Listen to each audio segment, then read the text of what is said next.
Governor John Bel Edwards for being with us today. This is the second time he has been with us during this difficult time, so I certainly appreciate his support. He's always been a tremendous partner for me and for the people of the city of New Orleans, and of course Superintendent Henderson Lewis, and of course other city officials and state officials that are with us. As all of you know, this is our fourth media avail today to update the public about a major power outage at the Sewage and Water Board plant. I shared with the public that this outage has the potential to compromise the capacity of our drainage on the east bank of New Orleans, west of the Industrial Canal. We're currently running on our last backup power source. As I said, this does not affect New Orleans East, the lower Ninth Ward, or Algiers. Updates have been out of the abundance of caution only because of the likelihood of rain throughout today.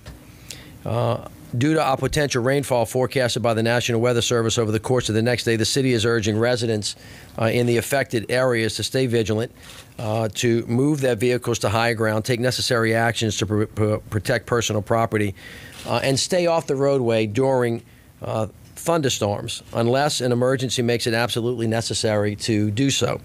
At this time, drinking water, sewage service for all of the city are safe and are not affected by this outage, and we don't expect that it will be.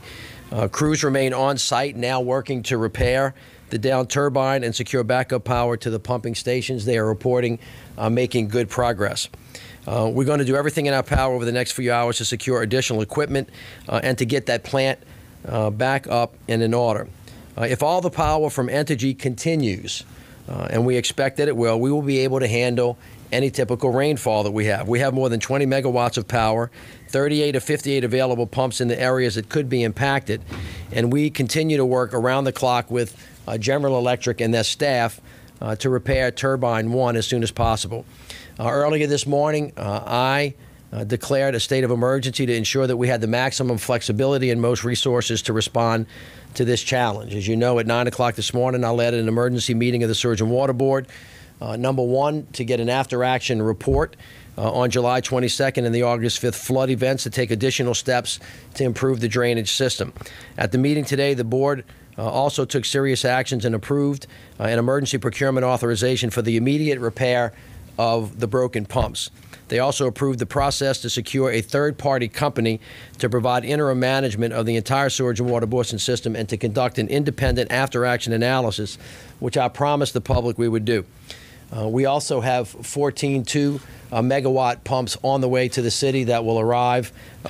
Generators. I apologize. 14 2-megawatt generators that are on the way to the city. They're going to provide redundancy and will stay with us throughout the hurricane season or as needed as the other generators come up. Again, I want to thank Governor Edwards for standing with New Orleans on Monday.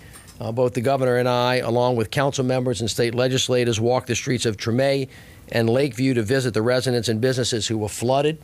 It is always a very difficult thing to go through, and of course we stand with them. This morning, after I learned of the threat to our drainage system, I called the governor at 1:30 a.m. He was kind enough to wake up and take my call, and immediately, as he has always done, pledged his continued and his aggressive support. So I want to thank him for that. In closing, I want to ensure the people of New Orleans that we're doing all we can to shore up our drainage system, and we will not relent in this effort. Additionally, we will work hard to mitigate and reduce the risk that remain, provide the public with accurate and with timely information while working hard to rectify any deficiencies that we have in our drainage system. So, Governor, again, thank you so much. Please help me welcome Governor John Bel Edwards. Thank you. Thank you. Mayor, I want to thank you for your work and leadership down here on this issue and many others. Out of an abundance of caution, I did sign a declaration of emergency for the parish of Orleans to make sure that the Governor's Office of Homeland Security and Emergency Preparedness is leaning forward, because if we get a heavier than expected rainfall, time will be of the essence, and so we want to make sure that we can move as quickly as possible.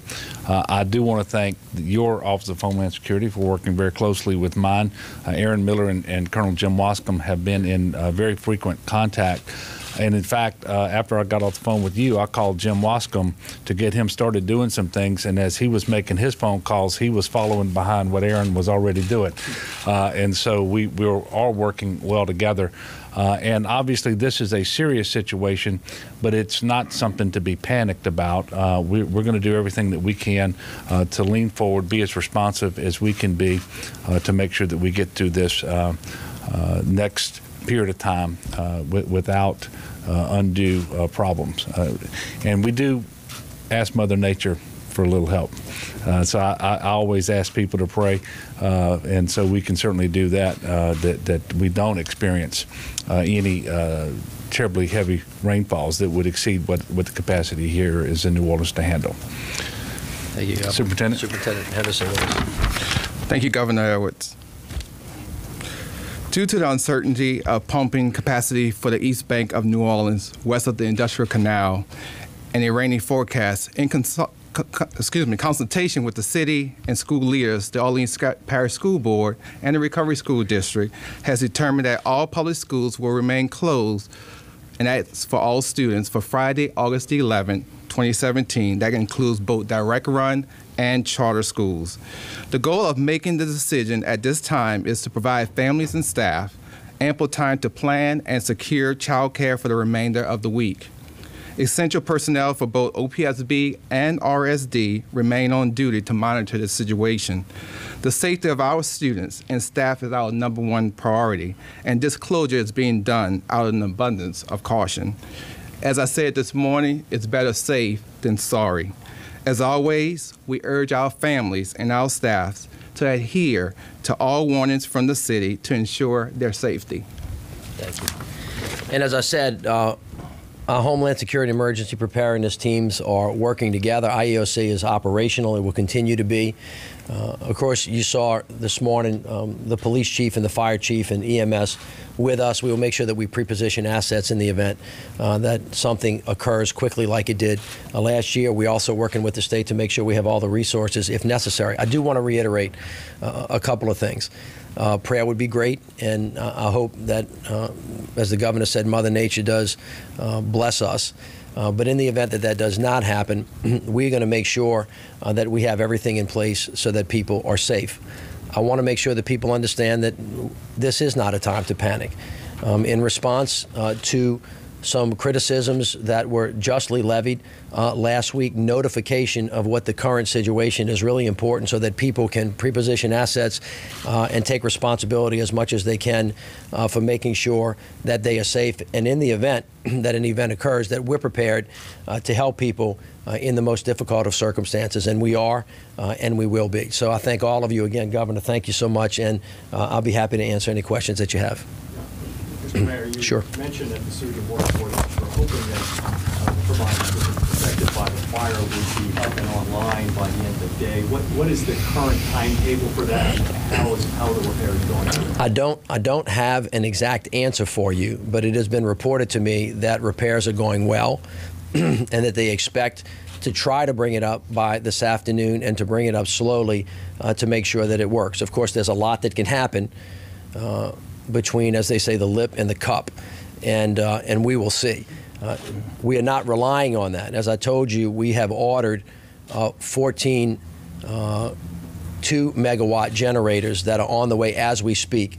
When those get here, it takes a bit of time to hook those up. I don't have a date or a time for you, although I think it's going to be in the next 48 hours. So I just think we're in a risk period between now and then, and we will remain vigilant. We'll give you the information as when. I am hopeful that it'll be up and operating this afternoon, but I don't want to tell you that until someone tells me that it's fixed, that they try it, and that it actually works. And then we will have the kind of redundancy that we need for the rest of the hurricane season while we wait for the other 2 turbines to come up, which, as we reported today, should be, in the near future. In regard to the fire event itself, I've had a few people ask, did it rise a level of a structure fire? No. Was the fire department involved? No, they were not. It was an internal fire within the turbine itself, and it was a critical part. On site? Yes, handled on site and handled quickly, as far as I know. Any indication as to what caused it at this point? I do not. Anybody else? Is it, if you could just address this, there are a lot of people watching this right now who are frustrated with the process. We're not watching a tropical storm or hurricane. It's actually sunny in some parts of the city, but faulty infrastructure is the reason why we're here today and why you're addressing this and urging people to be cautious.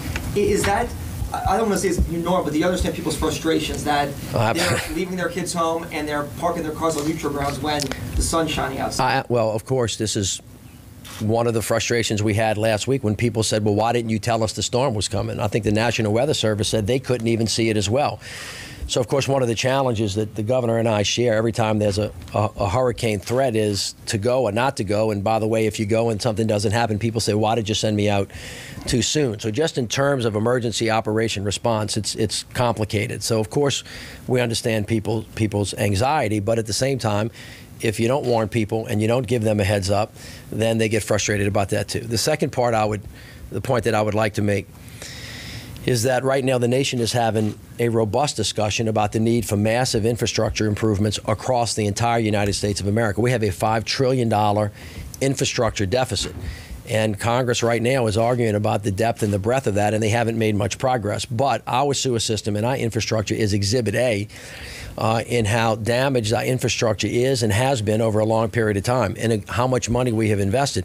We are in the process, as you know, in the city of one of the most expensive rebuilds. We have been spending $150 million at the Sewage and Water Board for this particular purpose, but it takes time. And you have old machines that go down. And so, yes, this has been with us for a very, very long time. As we do the after-action report, we will look at the amount of money that's going to be required to fix the whole drainage system. The answer is we don't have enough. And then how we triage that. We have the same discussion about our roads. As we said, we've had $2 billion to rebuild our sewer and drainage system, which we're working on, but it's a $9 billion problem.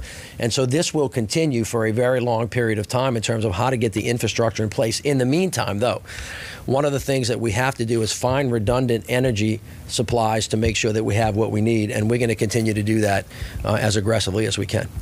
Yes. Get one clarification, something that you mentioned this morning.